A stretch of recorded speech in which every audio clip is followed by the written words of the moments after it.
Bonsoir les amis, je vous propose ma réflexion et méditation pour le 22 mars 2026, élaborée spécifiquement à partir des textes liturgiques du jour.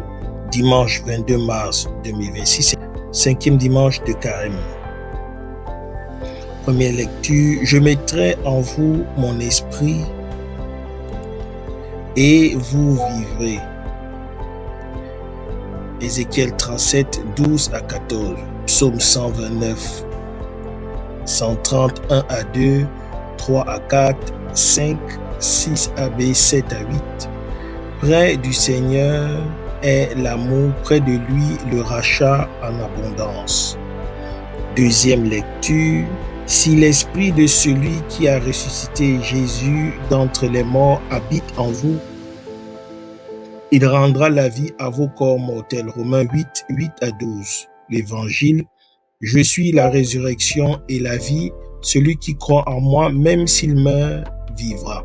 Jean chapitre 11, verset 1 à 45. J'ai intitulé mon partage « La résurrection qui ouvre les tombeaux et la foi qui dénoue les liens ». Nous voici au cinquième dimanche de Carême. Le chemin vers Pâques s'accélère et la liturgie nous fait déjà toucher la résurrection du doigt. Ézéchiel prophétise l'ouverture des tombeaux et l'esprit qui fait vivre. Paul annonce que l'esprit de celui qui a ressuscité Jésus habite en nous et rendra la vie à nos corps mortels. Et l'évangile de Jean nous raconte la résurrection de Lazare, ce signe qui préfigure la victoire du Christ sur la mort. Pour nous qui servons le droit et la justice, ces textes sont une espérance absolue. Même dans les situations les plus désespérées, la vie peut jaillir. Le prophète Ézéchiel porte une parole d'espérance au peuple exilé. Dieu dit, « Voici que j'ouvre vos tombeaux, je vous en ferai sortir, ô mon peuple. Je mettrai mon esprit en vous et vous vivrez. » Cette vision des ossements desséchés qui reprennent vie est une promesse de restauration. Pour Israël, c'est le retour de l'exil. Pour nous, c'est la certitude que Dieu peut faire sortir de nos tombeaux professionnels situations bloquées, dossiers impossibles, injustices apparemment sans issue. Rien n'est perdu pour celui qui donne la vie aux morts. Paul, dans la lettre aux Romains, précise que cette puissance de vie est déjà à l'œuvre en nous. Si l'esprit de celui qui a ressuscité Jésus d'entre les morts habite en nous, celui qui a ressuscité le Christ Jésus d'entre les morts rendra aussi la vie à vos corps mortels. L'esprit qui a ressuscité Jésus n'est pas un pouvoir lointain, il habite en nous. Il est présent dans notre vie professionnelle, dans nos combats pour la justice, dans nos décisions. Il peut faire jaillir la vie où il y a la mort.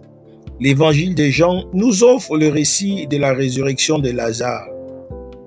C'est le septième signe le plus grand, celui qui provoquera la décision des autorités de faire mourir Jésus. Lazare, l'ami de Jésus, est malade. Marthe et Marie envoient dire à Jésus, « Seigneur, celui que tu aimes est malade. » Jésus répond, « Cette maladie n'aboutit pas à la mort, mais elle est pour la gloire de Dieu. » Il reste 2 jours là où il est, puis il dit aux disciples, « Lazare est mort, je me réjouis de n'avoir pas été là à cause de vous pour que vous croyiez. » Il se rend à Béthanie où Lazare est déjà dans le tombeau depuis 4 jours. Marthe sort à sa rencontre et lui dit, « Seigneur, si tu avais été ici, mon frère ne serait pas mort. Mais je sais maintenant encore, Dieu t'accordera tout ce que tu lui demanderas. » Jésus lui dit, « Ton frère ressuscitera. » Marthe répond, « Je sais qu'il ressuscitera à la résurrection au dernier jour. » Jésus lui dit, « Je suis la résurrection et la vie. Celui qui croit en moi, même s'il meurt, vivra. » Marie vient aussi, se jette à ses pieds, répétant les mêmes paroles. Jésus bouleversé, il pleure. Il demande qu'on enlève la pierre. Marthe objecte qu'il sent déjà, car il est là depuis 4 jours. Jésus lui dit, « Ne t'ai-je pas dit, si tu crois, tu verras la gloire de Dieu ?» Ils enlevaient la pierre. Jésus prie, puis crie d'une voix forte, « Lazare, sort !» le mort sort, les pieds et les mains liés par les bandelettes, le visage enveloppé d'un suaire. Jésus dit: déliez-le et laissez-le aller. Ce récit est d'une richesse inépuisable. Lazare, c'est nous, c'est notre monde, c'est nos situations professionnelles. Nous sommes souvent dans des tombeaux, dossiers bloqués, contentieux, enlisés, injustices qui durent, lassitude, découragement. Jésus vient à notre rencontre. Il pleure avec nous. Il demande d'enlever la pierre, de ne pas rester enfermé dans nos certitudes. Il nous appelle, sors. Il nous appelle à la vie, à la liberté, et après la résurrection, il demande qu'on délie Lazare.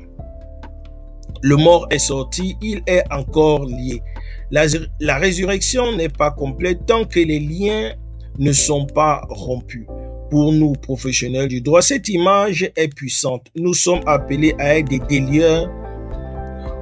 Nous devons contribuer à délier ceux qui sont prisonniers des procédures, des décisions injustes, des préjugés. Le droit peut être un instrument de libération, de déliaison. Mais il faut d'abord que nous soyons nous-mêmes déliés, libérés de nos peurs, de nos orgueils, de nos rigidités.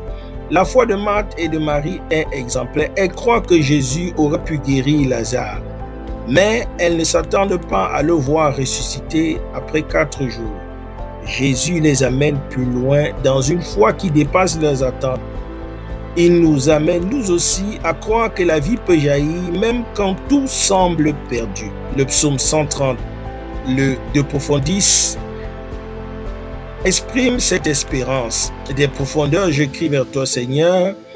Près du Seigneur est l'amour, près de lui le rachat en abondance. Puissions-nous, en ce dimanche, croire que rien n'est perdu. Puissions-nous laisser l'esprit de celui qui a ressuscité Jésus habiter en nous et faire jaillir la vie dans nos situations professionnelles les plus désespérées. Puissions-nous, comme Lazare, sortir de nos tombeaux et nous laisser délier. Et puissions-nous être à notre tour des délieurs pour ceux que nous servons. C'est mon souhait, ma prière pour vous tous et pour moi-même. Merci d'avoir écouté. Bon dimanche à tous et à toutes. Je suis la terre du Christ.